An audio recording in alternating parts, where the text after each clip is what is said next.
डर गई। ये तुम क्या कर रहे हो अली? चोट लग जाएगी। मुझे कुछ भी नहीं होगा, मैं मिस्टर माचो मैन हूँ। ये मिस्टर माचो मैन कौन है? मिस्टर माचो मैन मेरा फेवरेट सुपर हीरो, और वो कहते हैं कि अगर हम उनकी सारी बातें माने तो हम भी उनकी तरह कुछ भी कर सकते हैं। मिस्टर माचो मैन कहते हैं तो इसका मतलब ये नहीं है कि वो सही कहते हैं। जाओ, मिस्टर माचो मैन कभी गलत नहीं हो सकते। अली ये मेरा लंच है, मुझे वापस दो। नहीं, अब ये मेरा लंच है। मिस्टर माचो मैन कहते हैं कि जो सबसे ताकतवर होता है उसका हर चीज पे हक होता है। अच्छा छोड़ो, क्लास का टाइम हो गया है। हाँ, तुम जाओ क्लास में, मैं तो नहीं जा रहा। मिस्टर माचो मैन कहते हैं क्लास में जाने का कोई फायदा नहीं है, जो सीखना है गूगल कर लो। आओ मेरे साथ, चलो आगे बढ़ो, चलो आगे। रुको, सब रुक जाओ। कहाँ जा रहे हो? तुम सब नीचे गिर जाओगे, रुक जाओ। ज़ैनब बेटा, परेशान ना हो। कायद आप यहाँ, मगर वो सारे लोग वो कहाँ गए? वो कभी थे ही नहीं, ये सिर्फ तुम्हारा ख्वाब है। कायद लोग ऐसे कैसे एक दूसरे की बात बगैर सोचे समझे मान सकते हैं? बेटा अफसोस की बात है कि हर कोई खुद सोचने के लिए तो तैयार नहीं, मगर दूसरों के पीछे सोचे समझे बगैर चलने के लिए तैयार है। क्या इसका कोई हल नहीं है? हल बिल्कुल है ज़ैनब, लोगों की बात जरूर सुनो और तमीज से सुनो, मगर फिर अपनी सोच का इस्तेमाल करो और खुद फैसला करो कि दूसरों की बात सही है या गलत। कभी भी किसी की बात खुद सोचे समझे बगैर ना मानना।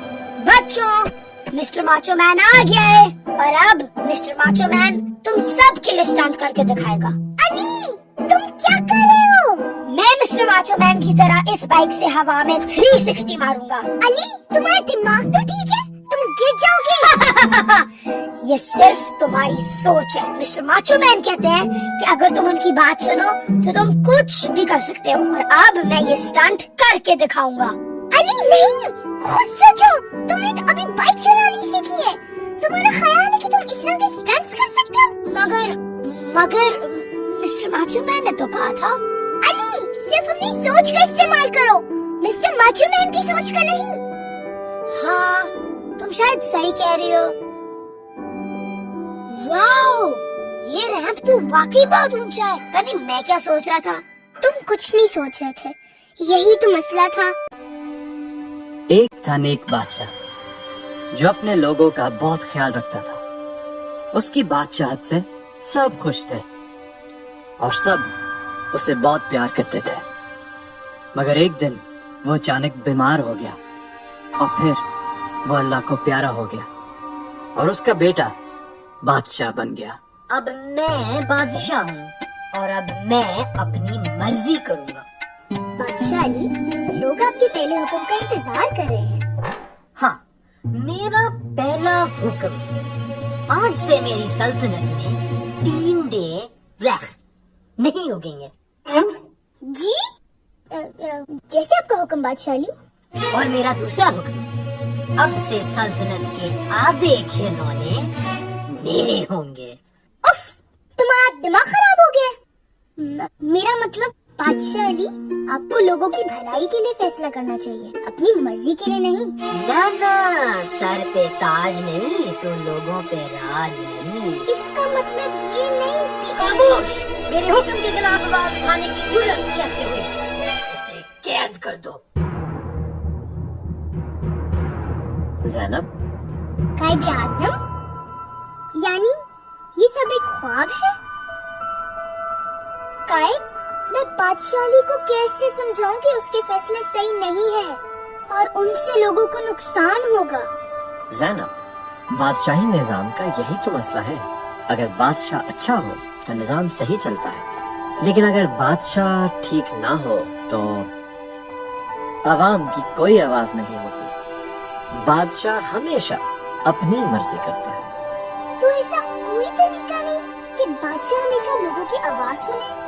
बादशाहत में तो नहीं, मगर जब जमहूरियत होती है तो तुम्हारे हाथ में हुकूमत को रखने या बदलने की ताकत होती है। इसीलिए तो जब पाकिस्तान बना तो हमने जमहूरी निजाम कायम करने का फैसला किया। पर मैं अकेली क्या कर सकती हूँ? अकेले शख्स के लिए निजाम को बदलना बहुत मुश्किल होता है, लेकिन जैसे हमने कौम को इकट्ठा करके पाकिस्तान के लिए पुरअमन आवाज उठाई, तुम्हें भी लोगों को मुत्तहद करना होगा। मगर कैसे? ये फैसला तुम्हें खुद करना होगा ज़ैनब, पहला कदम उठा के। लोगों, हम ऐसे खुद गर्ज बादशाह की हुक्मरानी में नहीं रह सकते। हर इंसान को अपनी आवाज उठाने का मौका मिलना चाहिए। ये बादशाह सिर्फ अपने लिए सोचता है।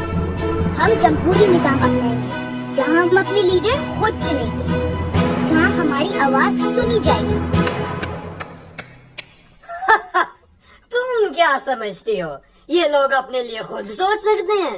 इनमें इतनी समझ कहाँ। ये लो, अपनी हिफाजत खुद करो। हम एक ऐसी जगह जाएंगे जहाँ लीडर का इंतखाब लोग करेंगे। तुम ऐसा नहीं कर सकते। मैं बादशाह हूँ, मेरे सर पे ताज है। सिर्फ सर पे ताज पहनकर लीडर नहीं बनता, लीडर को आवाम का साथ चाहिए होता है। चलो पर फाइनल करो, क्लास पार्टी में मेन्यू क्या होगा? पिज्जा और बर्गर के अलावा कुछ हेल्दी होना चाहिए। टींडे खाते हैं। यक, टींडे? हाँ, टींडे तो बहुत मजेदार होते हैं। बैंगन करते हैं, बैंगन बेस्ट है। बैंगन? एव! मुझे बैंगन बिल्कुल नहीं पसंद। मुझे टींडे और तुम बिल्कुल नहीं पसंद। अच्छा, ज़ैनब तुम्हें क्या पसंद है? मुझे तो दोनों पसंद है। अच्छा, फिर तुम इस बैंगन लड़के के ही दोस्त रहो। नहीं, मैं किसी टींडे लवर का दोस्त नहीं हो सकता। अली और सारा भी ना, अगर लोगों को अलग चीजें पसंद है तो क्या वो दोस्त नहीं हो सकते? क्या मुझे भी चुनना पड़ेगा?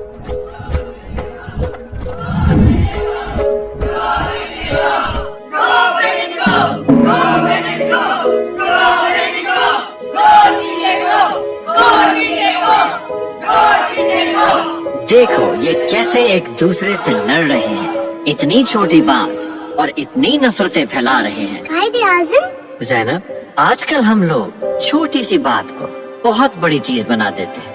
लोगों में बर्दाश्त ही खत्म हो गया है। इख्तलाफ राय के लिए कोई जगह ही नहीं रही। जी कायल, आज अली और सारा भी लड़ पड़े टींडे और बैंगन पर। मुझे समझ ही नहीं आ रही कि मैं क्या करूं।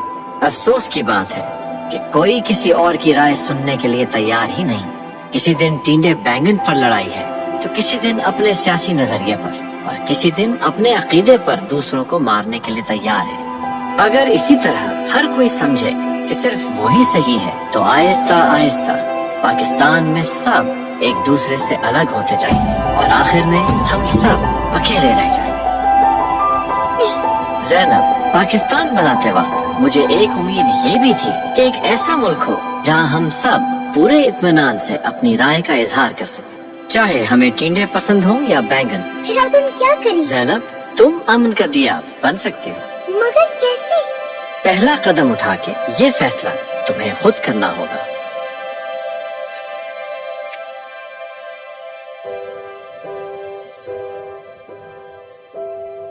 तुम यहाँ क्या कर रही हो टींडे लवर? उफ, मुझसे बात ना करो बैंगन लड़के, मुझे चिट्ठी मिली है। मुझे भी। मैंने तुम दोनों को बुलाया, तुम दोनों को ये लड़ाई खत्म करनी होगी। सही बात है, बस इसे कह के मान ले कि बैंगन टींडे से बेहतर है। कभी नहीं, बस करो, ये फजूल की लड़ाई छोड़ो। जरूरी नहीं है हम हमेशा एक दूसरे की बात माने, लेकिन चाहे कितनी भी बड़ी बहस हो, हमें एक दूसरे का एहतराम करना होगा।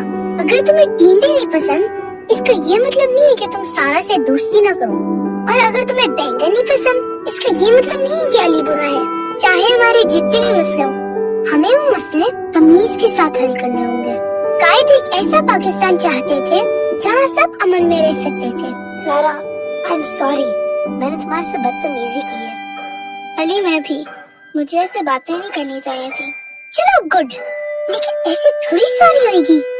तुम दोनों को एक दूसरे की फेवरेट सब्जी ट्राई करनी होगी।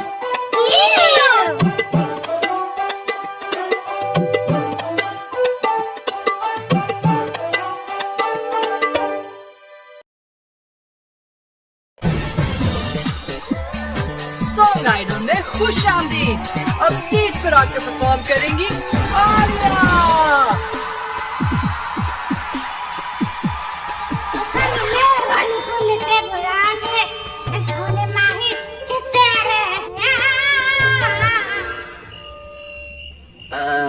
یہ تھی عالیہ.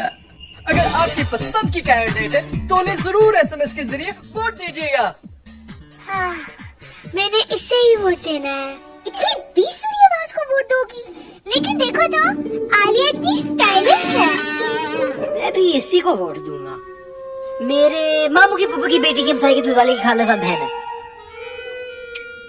میری دور کی رشتہ دار ہے. یہ گانا گانے کا شو ہے. اسٹائل اور رشتہ داری کا اس سے کیا لینا دینا؟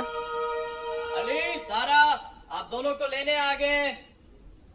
کل ہم یہاں پھر ملتے ہیں اور ایک ساتھ ووٹ کریں گے.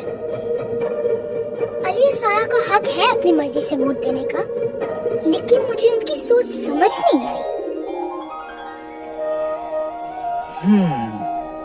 بڑا دشوار ہوتا ہے کسی کو یوں بلا دینا کہ جب وہ جذب ہو جائے رگوں میں خون کی مانند. واہ واہ، کیا بات ہے ڈاکٹر صاحب. مگر میرا بازو؟ شاعری تو روح کو شفا دیتی ہے دوست. بازو تو حقیر سی چیز ہے، کیسے نہیں ٹھیک ہوگا. ہیں؟ آپ کیسے ڈاکٹر ہیں؟ ویسے تو میں شاعر ہوں. لیکن یہ کلینک میرے ماموں کا ہے تو انہوں نے مجھے ڈاکٹر بنا دیا. زینب، قائد اعظم، یہ کیا ہو رہا ہے؟ یہی ہوتا ہے جب نظام قابلیت پہ نہ چلے، جب لوگ صرف رشتہ داری اور دکھاوے کی بنیاد پہ اہم فیصلے کرتے ہیں. اس کا کوئی حل نہیں ہے؟ زینب، لوگوں نے پاکستان بنانے کی جد و جہد میں میرا ساتھ اس لیے دیا تھا کہ انہیں میری قابلیت اور نظریے پہ یقین تھا. اس لیے جب بھی کسی کام کے لیے کسی کو چننا ہو تو اس کی قابلیت اور نظریے دیکھ کے فیصلہ کرنا. مگر کیسے؟ یہ فیصلہ تمہیں خود کرنا ہوگا زینب، پہلا قدم اٹھا کے. زینب کہاں رہ گئی ہے؟ چلو اس کے بغیر ہی ووٹ ڈال دیتے ہیں. رکو، ووٹ دینے سے پہلے اچھی طرح سوچو. دیکھو تو صحیح کہ وہ اس قابل ہے کہ تم اسے ووٹ دو. لیکن وہ اتنی اسٹائلش ہے تو اس کا گانے کے کمپٹیشن سے کیا تعلق؟ ووٹ دیتے ہوئے بندے کی قابلیت دیکھو، اس کا نظریہ دیکھو، پھر ووٹ دو. اچھا بتاؤ، تم دونوں کبھی اس کے کانسرٹ پہ جاؤ گے؟ بے شک وہ میری رشتہ دار ہے، لیکن میں اپنے کان مزید دکھانا نہیں چاہتا. سنو، اگر تمہارے ماموں کی پھپھو کی بیٹی کی ہمسائے کی دودھ والی کی خالہ زاد بہن تمہارے رشتہ دار ہیں تو اس طرح تو دنیا میں سارے لوگ تمہارے رشتہ دار ہیں.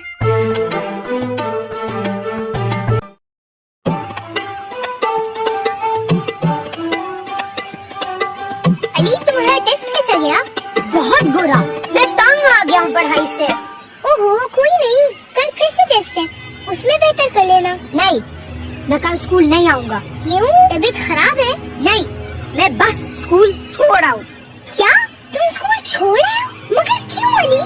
کیونکہ میں سرکس میں جا رہا ہوں. مجھے پڑھائی بہت مشکل لگتی ہے اور مزہ نہیں آ رہا.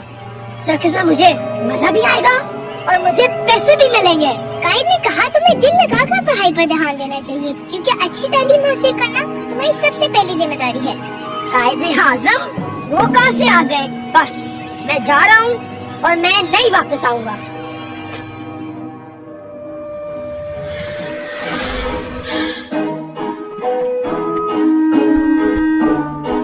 زینب، سارا. زینب اور سارا اتنے آگے کیوں نکل گئے؟ قائد اعظم، آپ یہاں؟ زینب، سارا، رکو، یہ دیکھو قائد. ان کو نہ بلاؤ، وہ نہیں آئیں گے. یہ تمہارا خواب ہے اور صرف تم ہی مجھے دیکھ سکتے ہو. قائد، سارا اور زینب مجھ سے اتنے آگے کیسے؟ انہوں نے پڑھنا نہیں چھوڑا، اس وجہ سے. قائد، یہ صرف پڑھنے کی وجہ سے زینب اور سارا میرے سے آگے نکل آئے؟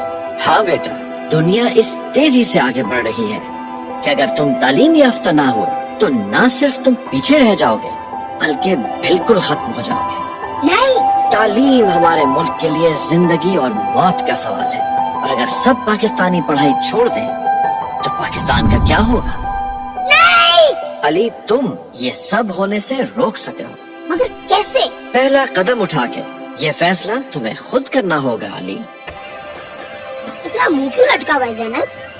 अली तुम आ गए, मुझे पता था तुम आओगे। मैं कैसे पढ़ाई छोड़ सकता था जब इसके बगैर मैं तुम्हारे से पीछे रह जाता। ये तो सही बात है, लेकिन मुझे बताओ तुम्हें ख्याल कैसे आया? बस मुझे एक ख्वाब आया